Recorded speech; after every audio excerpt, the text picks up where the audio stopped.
মাননীয় স্পিকার, আমি হবিগঞ্জ ৪ নির্বাচনী এলাকার চুনারুঘাটের সন্তান। হবিগঞ্জ ২টি থানা নিয়ে আসনটি করা হয়েছে। ২টি থানার মধ্যে চুনারুঘাট এবং মাধবপুর থানা হবিগঞ্জ জেলার একমাত্র আসন যেটি কিনা সীমান্ত দ্বারা পরিবেষ্টিত, মানে পার্শ্ববর্তী সীমান্ত এলাকা দ্বারা এই আসনটি পরিবেষ্টিত। সেই কারণে দেখা যায় যে অবাধে মাদক আসতেছে পার্শ্ববর্তী দেশ থেকে।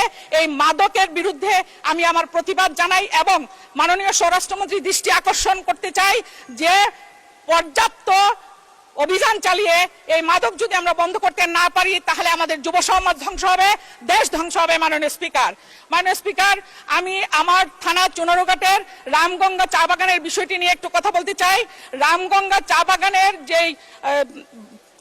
বাগানের যে ধ্বংস বা ধস নেমেছে, পাহাড়ের যে ধস নেমেছে চা বাগানের, সে ধসের কারণে পুরাতন যে হাইওয়ে রোডটি, যেটা হচ্ছে আমাদের ঢাকা এবং চুনারুঘাট থেকে ঢাকার দিকে আসার যে রোডটি, সেটি ঝুঁকির মুখে পড়েছে এবং সেটি ভেঙে যাবে। এই রাস্তাটি যাতে।